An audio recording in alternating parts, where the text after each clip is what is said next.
Hey gamers, Muckluck here, and this is a showcase video for the Blish HUD Overlay Racing Meter. What does it do? This overlay adds speed and other information to various mounts, allowing you to maximize various tricks to get around more quickly. It also allows you to run races, record racing times, and race against your own previous times or that of other players. How to set it up. To use this module, you will first need to set up Blish HUD. We have a guide for that I will link in the description down below. This setup only has to be done one time and allows you quick access to the mini modules within it. After setting up Blish HUD, open Guild Wars 2 and Blish HUD at the same time. If you run Guild Wars 2 as an admin, you will need to run Blish HUD as an admin as well. Once it is visible on the bar at the top, click the Blish icon, click the gear on the left-hand side if it isn't already selected, select Module Repo, which opens a list of modules available to you, and then scroll down to Racing Meter or search Racing Meter in the box at the top. Click Install on the Racing Meter module. If it prompts you for a restart of Blish HUD at the bottom of the window, click that. It should only take a few seconds. After install is completed, which should only take a few seconds, click on Manage Modules below the repo. Scroll down to Racing Meter and click Enable Module. There are two main functions to this add-on. One is the dashboard you will see immediately appear when on most of your mounts. Let's go over what that information displays. Roller Beetle.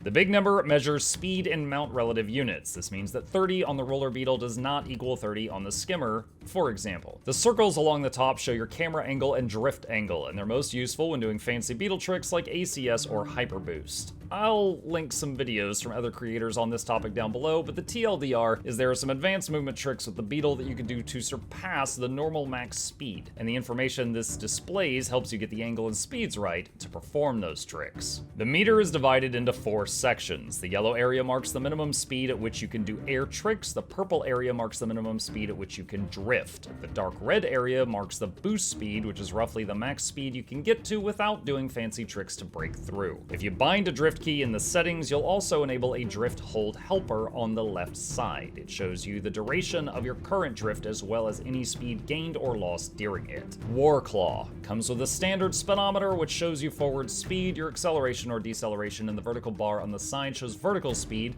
how fast you are rising or falling, which is helpful for perfectly timing double jumps. Seeing your falling speed is useful because with the mastery, downward velocity increases jump height, meaning the instant the purple bar reaches the bottom is the perfect time to double jump and you get the strongest jump and the biggest height difference. Skiff. Since the Skiff can drift, it has an orb above the speedometer which shows you your angle. You will see this again on the Roller Beetle. Shows your max speed for each of the speed settings, 1, 2, and 3, and also draws a white circle in front of you. That white circle shows where you will stop if you press the brakes. This makes it easier when approaching a fishing hole to stop right at that spot if that is your goal. Griffon. The purple zone marks the minimum speed required to use the climb ability. The green zone is the max speed you can reach with a normal dive, and the dark red is the max speed you can reach with a boosted dive, which means dive plus flap. The vertical meter on the right is a vertical speedometer as well as a height meter. Also, as you probably know, the Griffon can flap when it has about 75% of its endurance bar, but annoyingly, this threshold isn't marked in the game, so Racing Meter marks it for you. Skimmer. Another drifty boy, which means angle orbs. The different zones mark different speed thresholds both on land and in water, and there is a vertical meter similar to the Griffon's. The underwater Skimmer has very different physics, so the meter changes when you're underwater. The thresholds are all different. Also, an angle indicator appears on the left-hand side. You can maximize your horizontal speed by using hover high, that's the space bar by default, with a negative 30-degree angle, or dive, that's the shift button by default, with a plus 30-degree angle. This will also make you slowly move up or down, so you'll have to alternate between the two if you want to go in a somewhat straight line. Today I learned.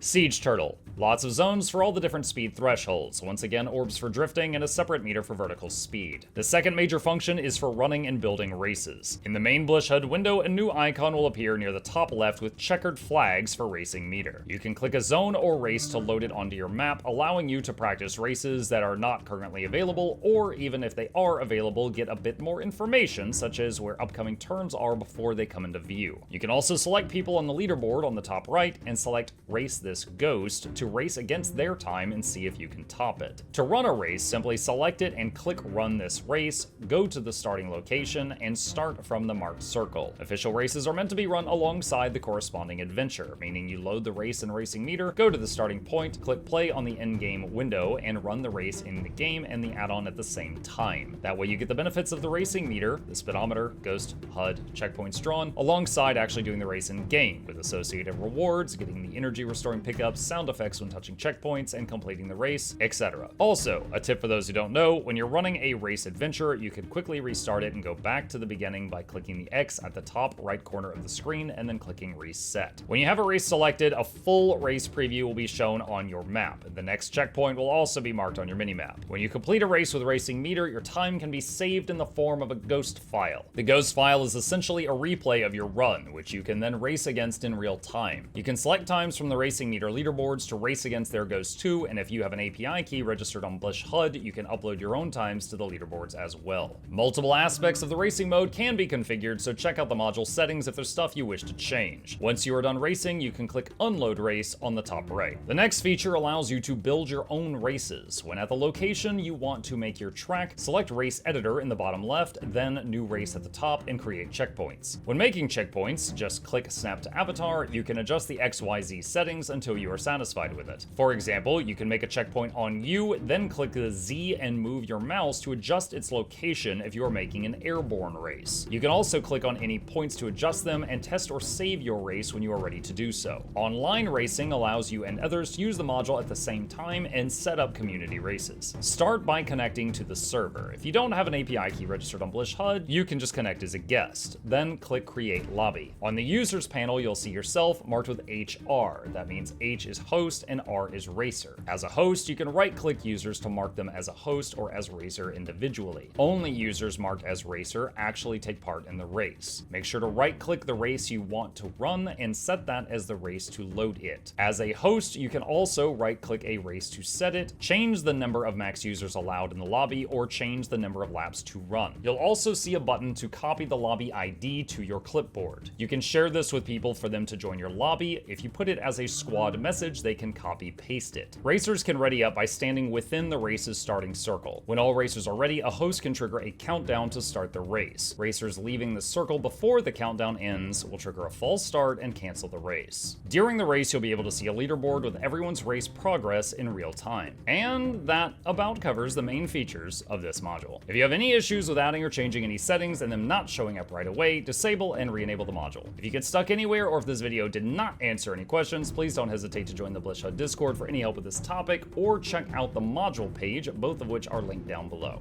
Happy racing!